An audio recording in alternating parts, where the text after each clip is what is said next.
If you have not followed his Triple H Horse Racing podcast, you're missing out. It's one of the best podcasts in the country.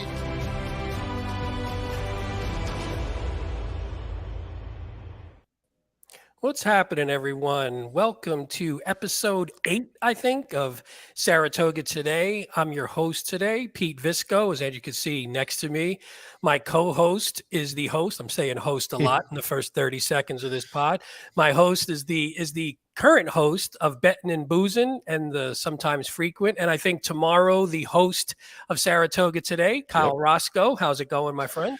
It's going nice early morning. Hopefully no scratches come through in the middle of the show that completely throw our picks into the void, just like they did yesterday. If you watched Saratoga Today with Howard and Paul, that was funny to watch, considering I had that 15-1 on top as well that scratched. So unbelievable.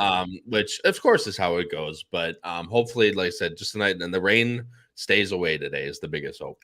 Well, and we'll talk about that a little bit later, and I'm sure we'll get some updates in the chat, but it looks like it's actually the worst case scenario because it looks like rain during the card, somewhere in the middle of the card. So you can't really predict when it's going to hit, what's going to happen to the turf races, what the dirt's going to be like. So I don't know about you, I handicap straight. So all the picks today will be straight as if we're on the turf, with a fast enough dirt. So we'll talk about it that way. Again, if anything changes, anything pops up on Twitter, please in the chat, just feel free to pop in and give us some updates. I'm sure, our viewers are so good at that I'm sure we'll get a bunch in. Real quick, today we're going to talk about the late pick 5 at Saratoga, which includes 2 awesome short field, but awesome races anyway, the Alfred G. Vanderbilt and the Jim Dandy. So we're going to go through that late sequence real quick. Before we get into that, let's just bang out a couple of the administrative items. On the bottom of the screen, you see, please subscribe to our YouTube channel. If you're watching or listening, go to our YouTube channel, hit that subscribe button. It costs you nothing. All it does is let YouTube know that we're a show that you like. Also, hit the like button on any shows that you watch. And also, pound that notification bell because we have so many shows. I mean, right now we're at a minimum 5 a week during the Saratoga meet. So you hit the notification bell. That'll at least keep you notified of when new shows pop up. Maybe there's going to be an ad hoc show that you don't expect to happen. So hit those. They cost you nothing. Again, it's just more to tell YouTube that we're a good podcast that you enjoy and to keep you in the loop about what shows we have coming up.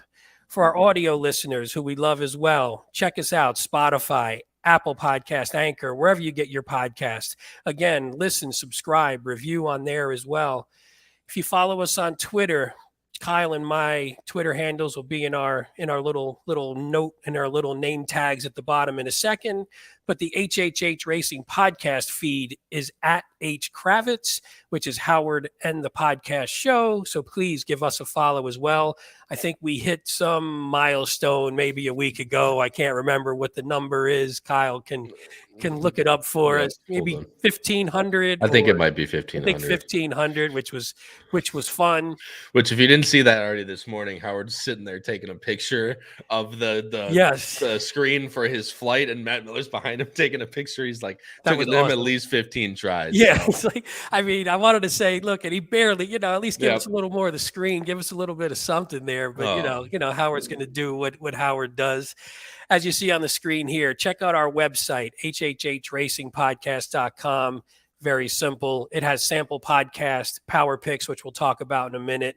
Links to our YouTube channel, photos. There's some great photos. The most recent set are Kyle from his trip to, why am I completely blanking? Where were you that you took all those pictures? Which track was it? Oh, it was Keeneland would be my guess. Keeneland, right? Was it Keeneland? What was your most recent trip? No, Horseshoe Indy. That's right. With the good cigar picture that I have as the feature photo for that trip. And again, let's get into our regular power picks, which again they come out generally every Saturday. They cover 2 tracks. You could subscribe. It's $15.99 a month, so basically like $4 a week. You could subscribe through Patreon. The link is below the video player of all our podcasts. Also, if you go to the website, there's links there, and you could see past sample ones. We basically put the most recent one up every week, so you could see how they're doing, what type of information you're getting. And then specific to what we're talking about today, we have our Saratoga Power Picks. Again, right now, all we have are individual weekend subscriptions available throughout the end of the meet. See our website, hhhracingpodcast.com, for details. But basically, between Monday and Thursday, you have the ability to subscribe to that upcoming weekend. So obviously, this weekend is done and locked down. But come Monday morning, or actually a lot of times it's Sunday, late Sunday night, it'll open back up, and you could subscribe up through midnight Eastern time Thursday for next weekend, which will be Whitney weekend. Which, why don't we talk a little bit before we call out some comments? Kyle and I will be in Saratoga. Kyle, when are you getting there actually? My flight is Thursday morning, I believe, at like 7:30, I think, is when I fly out of O'Hare, Chicago, and then I get in probably about 10:30 Albany time. And hopefully, if the schedule works out, Patrick's going to swing by. One of the co-hosts of Betting and Boozing's going to swing by and pick me up at the airport as he drives up from. That is fantastic. So that's the hope. But what about you, Pete? I actually don't know when you're getting. I get in Thursday evening. I think my flight is around. I think it leaves Baltimore around 5:30ish or so. So I don't get in. I get in maybe 7:30, and I have the same setup. My cousin is coming from Jersey, and he's swinging by and picking me up. So we'll be in town Thursday night and staying through Sunday. So again, I think we're going to have a meet and greet maybe on Friday. I don't know all the details, maybe somewhere around lunchtime, which, that was bad planning if we want to eat some lunch, but, we'll let that slide. But anybody who, keep an eye out for details, apologies. Anybody who's going to be at Saratoga next weekend, definitely pop by, shoot us a DM on Twitter, shoot Howard an email on the bottom of the screen. Let us know if you're going to be there. I know Nick Feldman, for one, is going to be there. So that's the only one that I know for sure. But again, please reach out to all of us. We'd love to meet as many people as possible. Completely all right, agree. Before we get into the handicapping, let's see who's joining us today. We have a ton of viewers, which we really, really appreciate. Bill Kelly was on bright and early. Good morning to everyone. Okay. Good luck. We got my man Phil Conte of the Italian Brethren. Top of the morning. I don't know. We're crossing some of the Irish boundaries there, but that's okay. We'll take it. Shabbat Shalom. We're hitting all the ethnicities today. Hey, Christine. Vale Place. We saw that. I think someone answered him. That was disarmed yesterday. So maybe maybe that's the Omen Vale. You played disarmed yesterday. You hit disarmed today, and you go to the bank. Hey, we got Kyle Roscoe saying good morning. Isn't that exciting? Let's see who else we have. Joseph Lallison. I don't know if I know that name, but hello and welcome to the show. Uncaddy, I believe Howard's ABC grid for Del Mar tonight has errors. You better. I took a look at it. I'm not sure. I mean, if errors mean, hopefully it means, just bet them all. And maybe the arrows will be the winners. But no, I mean, if there ever is, definitely shoot Howard an email. The email is at the bottom. If you think there is something that looks off, I know we all do that in our picks every once in a while. We have Katie again. I think Katie was on. I forget which day that was. Maybe that was Thursday. We have Simon. Oh, yes. Anyone watching the Group 1 King George at Ascot, that should be – it's going off either right now or – They're loading in right now. Are they loading? Yeah. I didn't want to bring it up because I didn't want to run the video while I had the pod on and mess it all up. But, yeah, give us an update, Kyle, if you're going to watch it quick, or if anyone – Simon, if you're watching. We got Jim Pilares, Pete and the Bet and Boozing Boys. Looking forward to great Saturday. Here we go. Phil Conte with the Italian flag. And there's a ton more comments, as we always appreciate. But enough of me blabbing on about nothing. Why don't we get into some handicapping, Kyle, and let's get this going. All right. Well, let's take a look. Like I said, we're doing the late pick 5 at Saratoga today. So we're going to start with race 8. Right off the bat, we're starting grade 1. Beautiful way to start. Grade 1, Alfred G. Vanderbilt. We're going 6 furlongs on the dirt, $350,000 purse, field of 7, as far as we know right now, with our favorite Elite Power. And again, this is a fun one because before I bring our picks up, we saw two awesome sprint victories this week with Yep. monster buyers. I don't know if you want to talk through. We had Echo Zulu on the mare side, and we had New York Thunder yesterday. I think Echo Zulu maybe a 112 buyer, and I Mm-hmm. think New York Thunder a 110. 110. What'd you That's think correct. about those, Kyle? Well, I'll tell you what, Echo Zulu's with the interjection back of Echo Zulu, I think the older mare division is really ramping up. I mean, Nest ran a really nice race. Yep. Clairiere had obviously the tactics against her. She's still very nice, a very good horse. And now with Echo Zulu back in the mix, I mean, that older mare division is shaping up to be hopefully what could be the best race of the Breeders' Cup card if they all continue on well and still become healthy. With New Yeah. York Thunder, I mean, sorry, I can let you touch on Oh it no, really I was just quick. going to say, as far as I mean, one thing is cool if Echo Zulu lost obviously in the Breeders' Cup to Goodnight Olive, so it'd be fun to see them hook up Yep. again. I mean, if Echo Zulu runs that way, she's going to be tough to beat. And then there's been talk of her possibly going up against the boys in the sprint, maybe in the Breeders' Cup eventually, which would be fantastic. Again, that leads into New York Thunder and our boy Patrick Yeah. Kunzel. He tipped that out as his best bet, which is awesome. So, what'd you think about that race and that horse in general? I mean, I will be completely honest. I did not like New York Thunder, and obviously, I will be the first one to say that was I wrong. I mean, he just absolutely blitzed I mean, he went what 21-1 and 43 to the Yeah. half mile in that race, and still powers away and wins by what 8. It's just it was an absolutely amazing run, and Patrick's tipping out that horse. You know, we were like, oh, Patrick, why are we so wrong? Why do you like the number? Obviously, he had reason for that, and it was a great pick by Patrick. I mean, I think that the surface change was Yep. probably what hung up a lot of people. And Drew's Gold looked to be pretty good. And even during the race, when Drew's Gold ranged up, I mean, that was at that point you're thinking, Drew's Gold just going to sort of go right by. And I mean, New York Thunder just put him away pretty easily. So that sets up. That's actually a perfect segue right into this. So again, we have Elite Power at 4-5. We have Gun Night at 8-5. Like I said, let me bring up our picks. I'm going to let you talk first in each of these races. You are going with the 5 Gun Night. Let's look at the PPs here. What's your thought? Was this more of a price play? You just think Gun Night off that last race is strong? What was your thinking in this spot? Well, I'll tell you what. I did go against Elite Power in this race as the King George is coming down to the wire here. It's between Auguste Rodin and Hookem. Hookem. Oh yeah, that was. It's between the two of them right now. It's a dogfight to the wire. Oh, and What's it look like? It looks like Hookem's going to get him at the wire. Oh, I liked it. You know what? I wound up not playing the out. race, but I was down to Hook. I mean, obviously Auguste Rodin, and I don't think that's probably the first and maybe third choice. I didn't see the final odds. I know Auguste Rodin was a pretty big favorite, but it was actually fourth choice. Emily Upjohn took a lot of end money there. Yeah. And she didn't run very well. Who was third choice? Was it King of Steel? Did they give that horse money? Yep. See, I didn't like King of Steel, so that actually might not be. That'd be a pretty decent exacta now. I was looking. I wonder who ran third, but we can get back to this. And absolutely. We'll hit.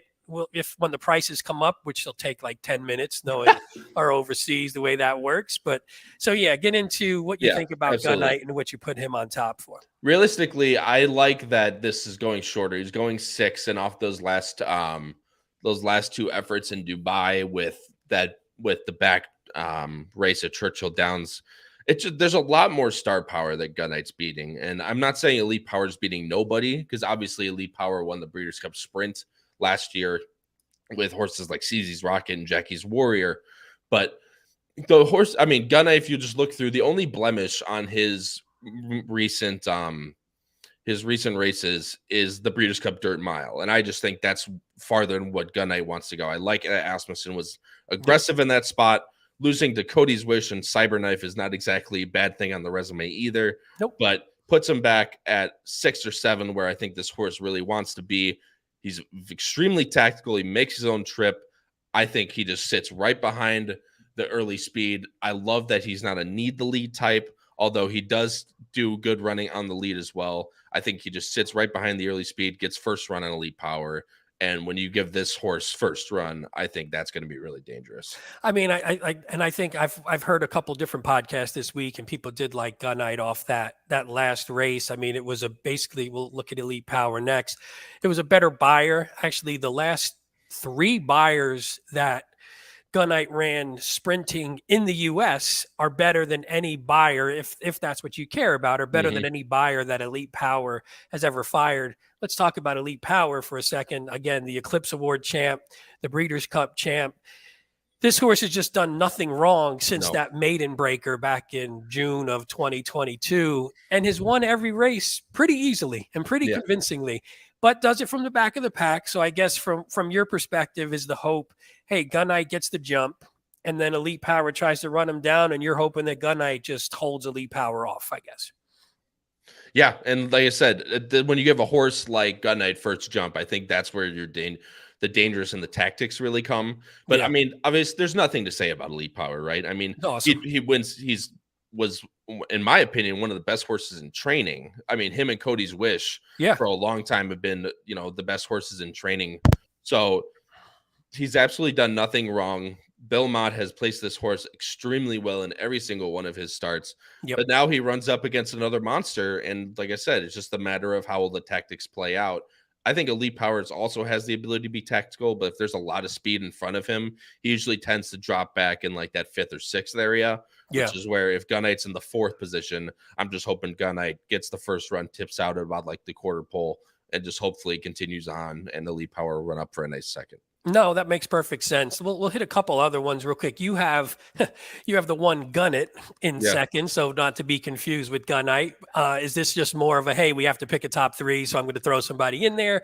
How would you? Let's talk real quick. Let's lead that into how would you bet this race individually? Would you use it as, obviously it's starting to pick 5, so we're going to leave the horizontal aspect from a pick 5 standpoint out for a second. But would you bet this as maybe, hey, I'm going to take a shot with Gunite in doubles? Would you try and bet like a bang a straight triple, something like that? How would you bet a race like this? Because it's not the easiest race to bet just based on the short field and the odds. Yeah, well, I'll tell you what, Pete, you're speaking my language with the first thing there. This is a definite race where I'm taking a look at the double pools and I'm looking at the probables to see. I'm sure Elite Power will be bet a little bit more than Gunite. I think if not, it's been pretty similar. So the next race, to be honest with you, you'll see in the next, I don't have a very good opinion in the next race. So with the 2-year-olds last race, I could look to pair up something, but this is a race where it just screams that I can get value from any horse that I like in the next race or the race before. This is a complete pair up doubles for me because I'm not going to use both Elite Power and Gunite. It's just not worth it to me from a value standpoint. So I'm going to single Gunite in the double, and whether I go before or after, I'm going to try either play a 2x1, or if I really like someone in one of the 2 races, I'll go cold like I did yesterday, except hopefully no one hits me coming down the lane. Well, I mean, that was a pretty bad beat, but you made up for it, right? You made up for it with a nice double later. So that's all that matters. By the way, speaking of Elite Power and Bill Mott, today is Bill Mott's birthday. I think 70 is what I saw on Twitter, maybe. So, I'm sure he's not watching, but happy birthday anyway to Mr. Mott. I know he is a favorite of our other co-host, Paul Halloran. Anybody else you want to talk about here? I think we're just going to, for us, I think for me, it's really the top 2, and then whoever runs third. I have Dean Delivers, just a real quality horse. I just don't, and a horse that's on the improve. If you look in 2023, came out. I always like when, you do a little bit better than you ended the season, and then you're just incrementally increasing. Just a real quality horse. It's just hard when you're running up against 2 monsters. Oh, look at this. Simon said, Kyle, you can get 3-1 for Gunite in the UK. Simon, we'll PayPal you some money. You put that in for us. You let us know. 3-1. I'm sure Kyle will bet that in a second. That's insane. Right. That is crazy. All right, let's move to the next one. We'll move to the 9th, the second leg of the pick 5. Race 9. Oh, I forgot to say the pick 5 kicks off. Post time is 4:26. I forgot to mention that. My apologies. Race 9, we have Allowance. Again, we're talking about these as if there's no rain, that nothing's happening. All our handicapping was done, sans rain. So unless something happens super early, We're hoping that they stay on the turf. We're hoping the dirt stays relatively solid. So we have a mile on the inner turf, allowance, $149,000 purse, which these purses in some of these allowance and maiden special weights are just crazy, which is why we wonder why no one goes into the stakes races. You might as well just win this race for 150 than try and get third against some of these other horses. We have a field of 11, as far as we know right now, with the favorite being Expand the Map at 7-2, Chad Brown. Real quick, I sent to my dad yesterday. My dad is in his old age, has become a name player. My dad's name is Sam. My brother's name is Joe, not spelled this way, but my dad will have some money on No Show Sammy Joe. If you want to follow the name angle, there you go. So real quick, Pete, scratches are up per the they chat. Oh, okay. In this race, no scratches out of the 8th, out of the Vanderbilt, no scratches out of the Jim Dandy. So that's good. That's good. This race, the number 8 Candle is a vet scratch. Okay. And the number 12 is out, the also eligible. Lovely. So, all right. Obviously, there's no word about the MTOs. There's no scratches for them yet. Yeah, so they were going to leave though. Yeah, that just for everybody. I'm glad you said that. They at least posted on Twitter that they were going to leave the MTOs available for now until they see when the rain comes and how hard it hits. And there's many MTOs in this race, so that'll still be a decent field, hopefully, if this scratches down. And so the 12 though was the only one that was a non-MTO. So the 12. So as of right now, we're down to a 10-horse field unless something happens rain-wise. So you have the 11 Spongy, who I have in third. Again, Bill Mott. We got a lot of Bill Mott on his birthday. I don't know if that was on purpose, but tell me. I hate when they have there we go. When there's the entry, you got to figure out where the horse is. Tell me what you like about Spongy, because I kind of like this horse as well. Yeah, I like I said in the last race, this is probably my weakest opinion on the entire card. This is a very, very tough race. With Spongy, the buyer's fit. This horse has been off a layoff, coming back at 6 as a mare. The only thing that does scare me a little bit off this horse is this horse has been racing in New York's bred, optional claiming in New York bred stakes, but obviously has run very well. That 90 buyer and even that 82 buyer really fit in this race. Yeah. The post is okay. Like there's a decent run up to the turn at a mile. So with her tactical speed, I think she can be able to slot in really well. It's just a matter of if she works out a trip from the outside and if she's good enough as she was last year. If she runs anything back to those 90s, I think she sits a good trip in this race. Yeah, and I guess the only concern is obviously the layoff. And I mean, you could definitely toss. It's funny, you could toss that last race. It was in the mud. It was on dirt. Fenty Valentine, quality horse. So and didn't, she didn't.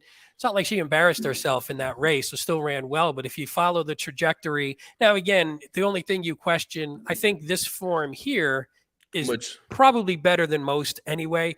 5 to 6, you don't usually get a ton of improvement, but as long as you're staying the same and this horse sort of stays at the same level, then I think she definitely fits here. And the other thing that I wanted to bring up real quick is, that last race for Spongy, it's like people are like, oh, why did Bill Mott want to put this horse on the dirt? Why wouldn't he not continue to put this horse on the turf? Take a look at the date. It's December 17th at Aqueduct in New York. So they don't run the turf races in New York in the winter. So it's not necessarily, there's just no really spot for her, I'm sure. So you want to try her on the dirt. And obviously she broke her maiden on the dirt, but didn't run very well last time against some very nice horses. I mean, it was a decent field. It's a stakes race. So, yeah, no qualms there. So you have in second the horse who I have on top, but I'll let you touch on her first. Expand the Map, the favorite, Chad Brown, Klarovich, Irad, not exactly rocket science here that this horse is going to take money and is a force to be reckoned with. What's your thoughts on this one? What was the reason you didn't like this one on top? A little bit of second-itis for this 5, as we can see. 5 out of 8 in second. I don't know if that stole your thunder, but fire away. What'd you think about this one? A little bit, but don't worry, Pete. It's not that big of a deal. The thing is that I know this horse is going to take money. It has the Chad money, has the Irad money, has the turf form to be able to back up that. And it's just, you're right. There's a lot of seconds on this page and a lot of money taken. So it's just the matter of, This horse is probably the most likely winner. It's like a little bit slower on the speed figures if that's what you're on than my pick. But again, this horse has a lot more recency. Expand the map, sits the right trip in this spot. If there's any pace on, even if there's not, you can look back at that maiden win at Gulfstream where they went 24 flat and 48 and 4 to the half mile in a mile race. So Yeah. she still has the ability to close into slow paces. It's just a matter of, I just know she has 5 seconds and 8 starts, and she's going to take a lot of money.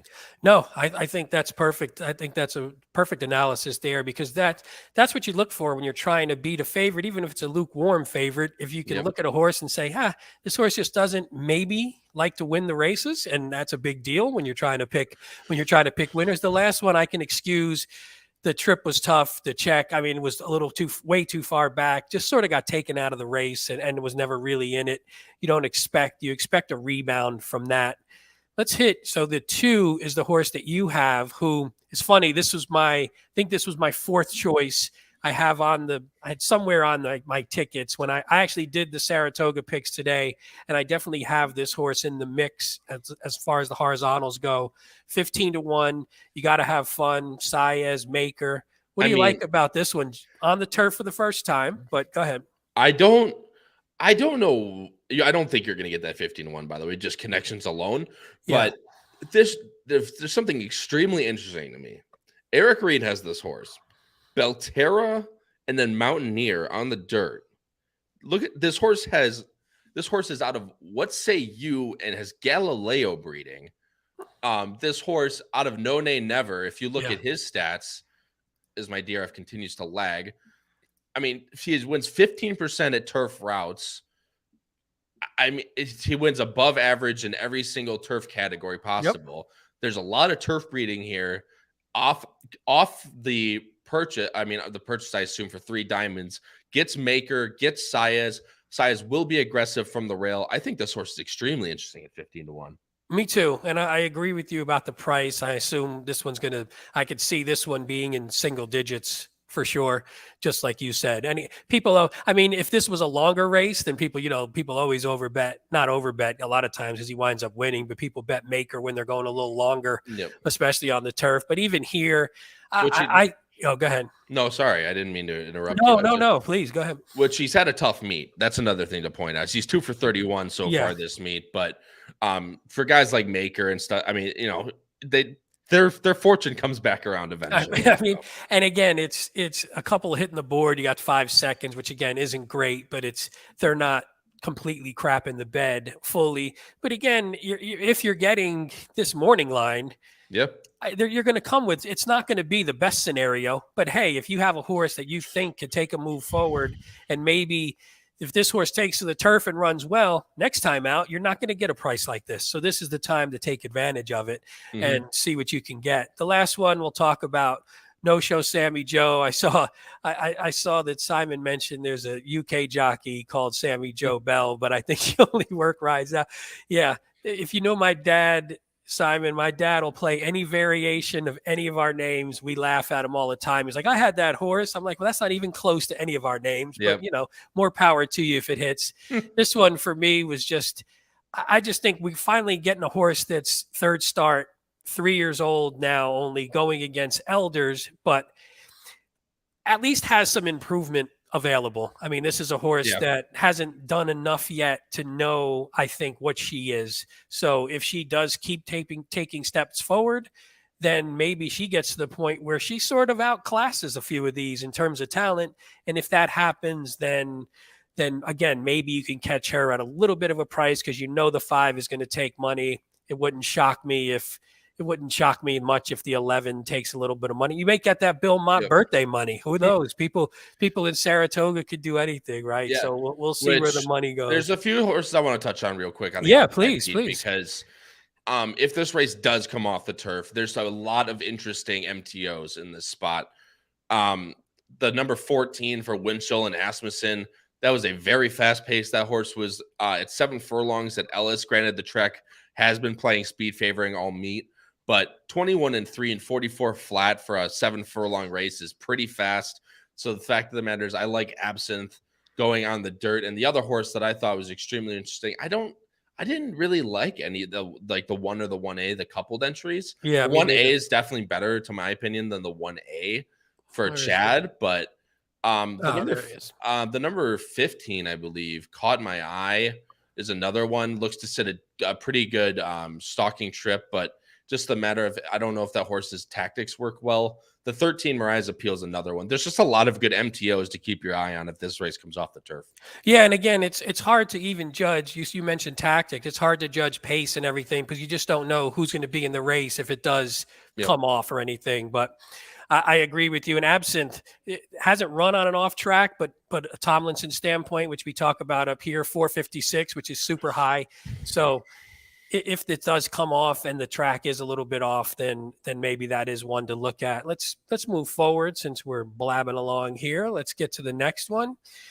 Now we have race 10, the big race of the day, at least, well, one of the big races of the day here. So race 10, the Jim Dandy, we're going 1 1/8 miles, 500,000. We have only a field of 5, but at least it is a high quality, very quality field of 5. I mean, where any of the horses you could probably make a little bit of a case for. Favorite, Forte, 7-5, the 2-year-old champion, who's had sort of a, how should we say, uneven Triple Crown and 3-year-old season. So hopefully, I love this horse. Hopefully he turns it around today. But we're going to look at, you're going to go with the 4 Saudi Crown, which let's get to the PPs here. Is this purely a lack of faith in Forte or a pace scenario? It is purely a pace scenario play. And there is something to be said because the biggest question with Saudi Crown, right, is the distance. Can he get 1 mile and 1/8?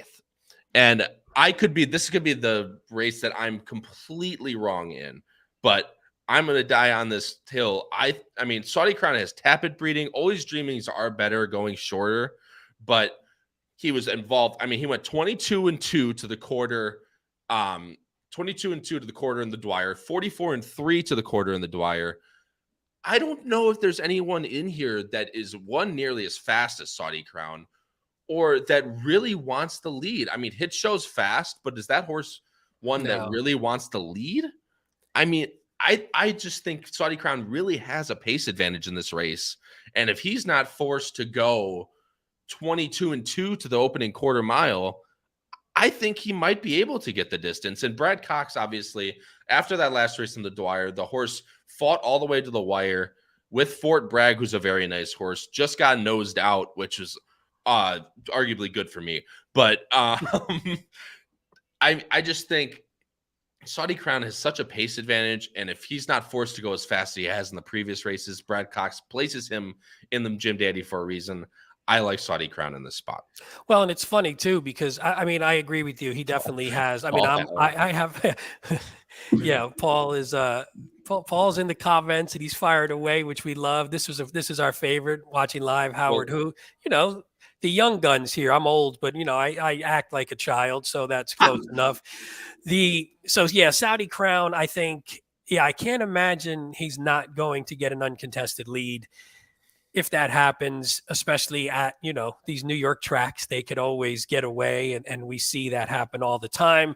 And if he does, for some reason, get contested and go a little faster than he should, and he can't get the distance, then Cox has Angel of Empire, who that would theoretically set up for as well. So, and he has Hit Show again. So it's probably going to be Saudi Crown, Hit Show sitting sort of just off, and then Angel of Empire in the back. So you figure Brad Cox has all 3 levels covered. So we'll see. But I mean, I'm with you. We'll talk quickly about Forte. I just love Forte. I think everybody's doubt about Forte is, hey, he maybe just hasn't improved. He was great at 2, and maybe he's just not better. And now he just sort of leveled off, and everybody else either got up to him or passed him at 3. It's just been hard to know because, I mean, the first race he ran of the year, it was sort of a paid workout. He won that one pretty easy. I thought he blew by Mage pretty easily. I like this race a lot more than some others did. Then we had the debacle with the Derby and then the Preakness, and then comes back off the layoff in the Belmont and runs a very high quality race. So, and now we're adding blinkers, which we always say it's tough to add equipment changes or make equipment changes in a big race. But this horse he's been through the wars. He knows what he's doing. He's generally Yeah. pretty, I would say, professional. He gets a little lazy sometimes, but I think he knows how to get to the wire. So if the blinkers help him focus during the race and keep him a little closer to Saudi Crown, and then Irad attack Saudi Crown on the turn or at the Which top of the lane. and that's the biggest thing, right? Yeah. Is if he's a sprinter, you want to attack him early. So I just think Forte really gets a lot of hate for not a whole lot of reason. I mean, the horse is a very, very good horse. And I think in a shorter field like this, I would rather have him coming from the back than horses like Disarm or the way that I thought about this, because I see there's a lot of Disarm love in the chat. Yeah, we were going to get to him too. Why don't you talk about Disarm a little bit? Yeah, I'm just like, if there's other horses coming from the back, i.e. Forte, Angel of Empire, and Disarm. Disarm might be a little bit more tactical than the other two, but realistically, that was a very slow pace in the Matt win. He was able to sit close and just beat Verifying, who came back to win the Indiana Derby when I was there, beating Ray's Kane by a nose, and it really was not a very good performance. And I don't like Verifying as a horse in terms of distance, in terms of the longer route races. Which is I think what fooled people with Tapit Trice, I think, which is a popular horse on this show. So go ahead. No, you're fine. And what's the funny thing you say that, Pete, is that literally in the winner's circle after the race of the Indiana Derby, he said that he's going to turn back Verifying. Yeah. Like instantly. So it's just I want to like Disarm. I just think he's like the Matt win. He got a very easy trip, just sitting 2 back off the lead, beat a horse in Verifying, who I personally don't really like. And I know you don't like either. And Ray's Kane was the horse in that race that actually almost beat him, Verifying. So I'm like I said, I'm playing against Disarm. You'll get the right price if you do like Disarm, but I just think he's got it very easy. And with other horses closing with him, like Angel of Empire and Forte, I'm willing to go other places. I'm with you. Yeah, and I think people do like Disarm as sort of the up and coming. He's getting better with every race, but again, in that last race, if you're saying this is getting better, he did. Although in the slop, a nice 102 buyer. We'll throw that in case the rain does hit. We had some mention. We know Forte won the Hopeful in the slop pretty impressively last time, and then Angel of Empire broke the Maiden, but it was a 58 buyer and was, look at this pace is awful, and you're beating a bunch of no names at that point. So who knows how that will translate, but I think it's a fun race. It's going to hopefully, I wouldn't be shocked if all 5 of these, unless any of them runs absolutely horrible, I could see all 5 of these in the Travers in a month, which would be fantastic. So let's hope for that. Let's hope for a fun race. I'm rooting for Forte just to sort of shut up all the naysayers, which I would enjoy and I would love. Although I'm an Angel of Empire fan too, but I think he might be the most pace compromised in this race. I agree with you. But Ron points out in the chat that I think a mile and 1/8 is the best distance for Angel of Empire. Whether he wants to go longer is a question mark. I agree. But I mean, winning the Arkansas Derby and the Risen Star at a mile and 1/8 and pretty impressively in both. So if that's something you look forward to, or look for, that's another big thing. No, I agree. And I mean, I like that horse, but again, he beat Two Phils, which was fantastic. Two Phils had a little bit, maybe didn't have the easiest of trips there, but that was a fantastic race. Two Phils kept getting better and better. Angel of Empire ran well, but not good enough in the Derby. The Belmont was a little bit flat, a little bit even. Yep. We'll see, cutting back just a little bit if that's going to be better for him. All right, let's move to the 11th. We'll try and go through these last 2 a little quicker. 5.5 furlongs, hopefully on the turf. We have Allowance 95,000. You got any scratches in this one before in the 11th? Let's see. In the 11th. We have 11 horses signed on. What do you got? Anything? The number 4, In Good Trouble, is a vet scratch. The number 5, Fancy Pants Juliana, is a vet scratch. The number 9, who I like on top, which is great. The number 9, Active Congress, is a steward scratch. Oh, wow. Okay. Which we both have. And the number 14, Liberty Flame, is a steward scratch as well. Looks like the 13 Does the All the 13 get AEs in? are, yeah. Oh, Oh, the 13's they're empty. Oh, they're MTOs. Yep, MTOs? they are Okay, so the MTOs. 14's a scratch as well, so it won't get in anyway if it does rain off the dirt. Okay, Or so I was going to say the favorite is Active Congress, but that is no longer the case. So now the favoritism falls to the 3, Snowy Evening, who you have. So there you go. You work. Don't even worry about it. Even with scratches, you work your way to the favorite anyway, Kyle. So we're, it's all karma. It all works itself out. Snowy well, Evening. now I want to work my way off the favorite because I don't know if I like that horse on top.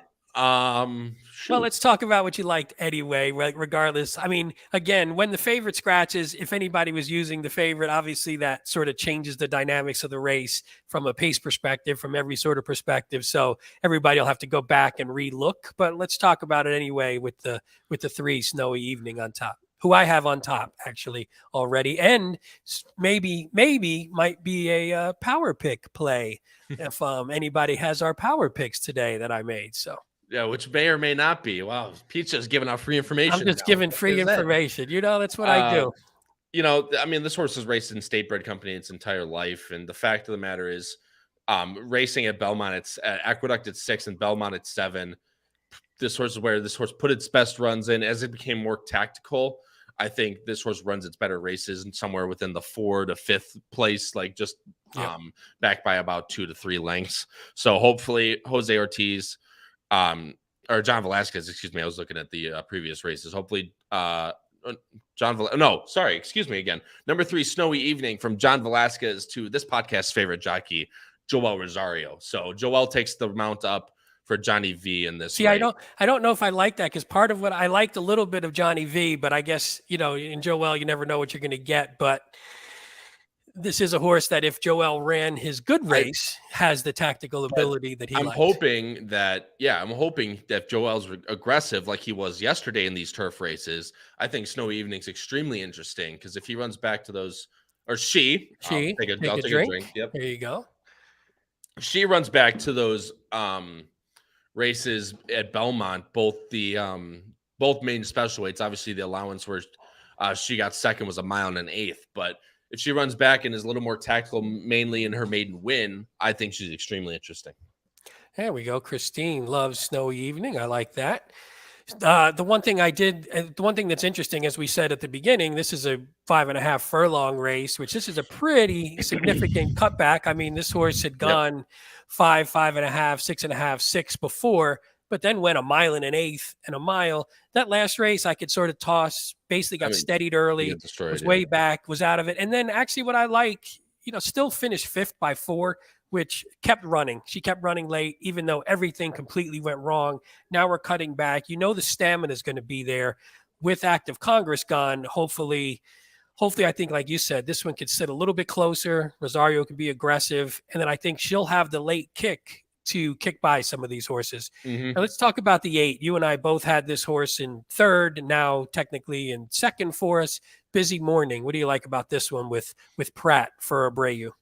Well, now if I relook at this, I mean, if she's able to get the spot that she loves, which is that that right off or pressing pace, I think she's much better at 6 than she is at going longer. You can just see in both of her main mile races and the New York Stallion Series restricted race, I think she heads the lead towards the top of the stretch and just fades away a little bit. Yeah. So I think she's much better going 6. The last race, another race where she got kind of destroyed at the break and had to take back and just never really did any running after that. I think if she's able to break well under Pratt and just get to that outside pressing, I think she's extremely interesting. We're also looking at a pretty long layoff too, so we have to see how she bounces back off. What is that, about 10, 11 months or so of a layoff? So we'll see. She worked on the turf. They weren't exactly super impressive, but she's actually been working on the turf, which you don't always see with some of these horses. So we'll see where that goes. Is there anyone else you wanted to? I kind of liked Kerry a little bit. Yep.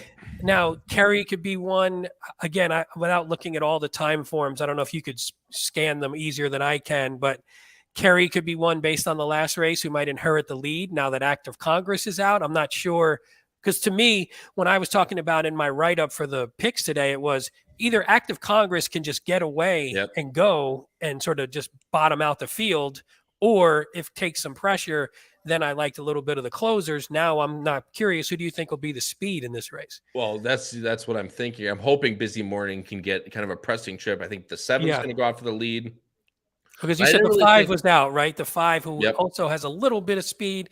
The I 5 mean, is out. You the said the 7. one has no chance but to go. So I think the 1's going to be the That's sender true. from Yes, the the 1 Finger is the Lake speed. shipper, and then the 7's going to go out, and hopefully the 8 sits that stalking pressing trip on the outside that's done so well in these turf races before. Was there one on the outside who It was the 11, yeah. The 11, yeah. So I thought, and actually what I like with having, a little bit horses we're hoping will sit off a bit, the 1 and the 11, if they are the speed now, they're cheap speed too. So they're Yeah. not speed that I'm worried about maybe bottoming the field out or getting away. So I think I think this works out even better for a horse like Snowy Evening, Yep. for a horse like maybe Busy Morning, who are going to sit maybe in that second level. Yep. And are just better than the speed. So, well, and the 2 MTOs you got to keep in mind, the 12 and the 13. The 12's Dead Send from Finger Lakes, who I think if he gets the lead, she's extremely interesting. And then I'm Nervous Now is kind of a second flight horse, but one in the slop already at a $30,000 claiming level, of course, but won by 7.5. So the MTOs you really have to keep in mind, because once they get in, they really do outmatch horses that are in this field on dirt. And this 12 had a really nice 47 work here. Yep. Has a 454 Tomlinson, even though did not run well in the only slot. But again, that was going a mile, did show speed. And who knows, that was multiple trainers ago, although we're back with the same trainer. But again, if the rain takes these races off, then you're just going to have to completely reevaluate them. So we're not going to get too much into that. All right, let's hit the last one since we have to wrap it up. So let's go pretty quick. Maiden special weight, won in it a mile and 3/8, 136,000. We have a field signed on of 10. What do we got scratch wise? Anything? Nope, just the AEs on the outside. The 11 and the 12 are out. Okay, 11 and the 12 are out. So for now, we will leave these in. Let's hit our banners up. You have the 9 horse. Let's go to, this was a tough race. I thought this was very tough, sort of wide open. You see, people could see my crazy, the way I structure my picks. I had 4 sort of A level horses here. So you have the 9 Fizzy on top. What do you like about this one? Pletcher, Pratt, who took some money in the first one, didn't run very well, but also maybe didn't have the greatest of trips and was just sort of out of it. Well, this was the, I wanted to show the replay if possible on this race, because she, after getting steadied early, which was probably about like the half-mile pole, she literally did, like, there was no asking at all on Fizzy. I just think she's a way better than this race shows. She still got a 66 buyer out of it. She is the number 3, right? I believe. Yeah. Yep. So she drops back a little bit towards here, and then you'll see Irad try to get her closer, and not necessarily asking. She just has the natural, and she steadied there a little bit from the 1A. Yeah. And she's so green, so Look ranked. At this. Yeah, that's awful. And just a matter of if you can skip ahead a little bit, because she'll get steadied one more time as she tries to get Ira tries to get her a little bit closer. And this is just, a lot of this is just basic first time starter stuff too, where it's, a little bit reticent hitting holes and a little nervous when horses get close. And you'll see she's in tight now again. She's got sandwich in front, sandwich behind, sandwich to the next of her. And Ira's going to start asking her here a little bit. And she just has absolutely nowhere to go. And Ira's kind of just going to not give up necessarily, because she's still asking her. But you're going to live to fight for another day, basically. Yeah. And you'll see as she comes down the stretch, there's just not, like, Irad's basically done. Like, there's just no movement at all. But the nice thing is that she'll actually, Irad tries to get her the outside, and she actually still does some running towards the end. Granted, passing, I just think this horse is a lot better than what that race shows. And if she can work out a trip, and hopefully Pletcher has her less green than she was in that race, I think she's extremely interesting at a price as what we would call the other Pletcher. Yeah, and then you're talking about a Tappert horse out of an Uncle Mo mare, which means the extra distance should be fine. We get Pratt, so it's not like there's a jockey downgrade or anything here. Real quick, I have the 5 on top. You have the 5 in second. This is a nice 8-to-1 shot. I kind of like this horse. What'd you like about Callie's Grit? I think this is one that's interesting at a pretty nice price. Yeah, I think she sits a really nice trip. And, Yeah. she has second-itis, as they would say. She has 3 seconds, so whether she can get the job done or not is the question. But Size is going to be aggressive, as he was last time in this spot. I just think she sits a nice trip, and if she can tip out and get first run on a lot of these other horses that maybe don't necessarily like to run from the back, I think Callie's Grit's extremely interesting at 8-1. Me too. Me too. Last one we'll hit because we both have. She's Mo Bubbly. I think this one's just pretty logical. I think should be, 2 back when they put on the turf, was sort of blocked a little bit, but definitely you could see in that last one. I think Highland Grace, if I remember, got away a little bit, and I mean, they went. She sat the best trip out of everybody. I watched the replay of this race. Too. Yep. And I mean, they went 100 or 100. They went 118 to the 3/4. 50, 118. Yeah. And she still flew home. So Shima Bubbly is definitely, I think, a deserving favorite and the most likely winner of this race. But like I said, just watching replays gives you the big indication of what's going to happen in this race. Yeah. Obviously, the lows are very good connections with Pletcher, Eclipse with Fizzy. I just think it could come down to one of the 2 Pletchers in this spot, although there are some other very interesting horses. We did talk about earlier Maker, when he gets a horse that's running these longer distance turf races, he's always dangerous. Libretto here, who I have, I think in third, ran third, right behind She's Mo Bubbly, then came back in the next one, sort of chased, if I remember correctly. Yeah, it was chasing speed and just couldn't get there. But I think this is a horse who anytime you have, now you're third in the barn, third in the Maker barn, anytime you have Maker going long on the turf like this, it has to be considered, especially at a pretty solid price. So I think, unless you have anyone else you want to talk about here, I think we can wrap it up. And there's only one MTO in this spot. It's Duke Girls, who Chad Brown actually puts in as a MTO. Yep. She really didn't do any running necessarily at Monmouth on the dirt, and I think there might be other horses in this race that actually have better dirt races than that one does. So I think coming off the MTO beds for Chad, I think she'll take some pretty decent money, and I think, like, the number 2 to keep in mind would be actually Callie's Grit has a good dirt start on the mud. And Sri Lanka also has the number 10, who we didn't talk about, for Brendan Walsh, I think will most likely stay in, and also has a 68 buyer on the dirt in the slop in her last start. So that's another one to keep in mind if this one gets rained off the turf. Yeah, and I guess for everyone, again, and I don't think we have to tell people this, but keep an eye on everything. I mean, the rain is going to hit mid-card, so we just have no idea what it's going to mean for the later turf races, what it's going to mean for the dirt races. We just don't know at this point. So again, keep an eye on it, especially if you're trying to play the pick 5. Wait as much until the last minute if you can, see what the weather's doing. Otherwise, Kyle, I will give you the last word before I sign us off. Any thoughts on this or our trip to Saratoga next week, where we'll finally actually meet in person, which will be outstanding? Yeah, and I've been, lucky enough to meet everybody else in person except Patrick and you, and now I'll have the entire crew down, because obviously Charlie lives near where I do, or where I did in Chicago. So I was able to meet him a few times now, and so finally get all the band all together at Saratoga. It should be an absolute ton of fun. And Pete said at the top of the hour, if you guys are at Saratoga, we actually do have a meet and greet. I believe it's Friday or Saturday morning. I think Friday morning. Is it Friday morning? Yeah, I think so. But we do have an actual scheduled meet and greet. But please, if you're there, just DM one of us. Pete's at P Visco 1228. I'm at AP Roscoe K. DM one of us, or Howard's at H Kravitz. DM one of us. We're more than happy to meet any of you guys that come out to Saratoga and for Whitney weekend. So we'll be there Thursday, Friday, Saturday for anyone there. Yes, for sure. We would love to meet as many people as possible. We have a great crowd today, such loyal viewers and listeners that we really appreciate it 100%.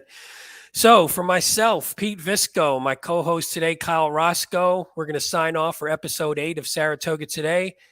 Check them out, Kyle. And who are you going to be with tomorrow? Has it been decided yet? Or is it still up in the air? I think it's Charlie. Okay, we got Kyle and Charlie, the young guns from B&B, will be picking up Saratoga Today tomorrow at Saratoga Today tomorrow. It's confusing to say. 10:30 a.m. Eastern. Check them out as well. Good luck today, as Howard always likes to say. Everybody, let's crush your bets. Yep. See you, everyone. See you guys.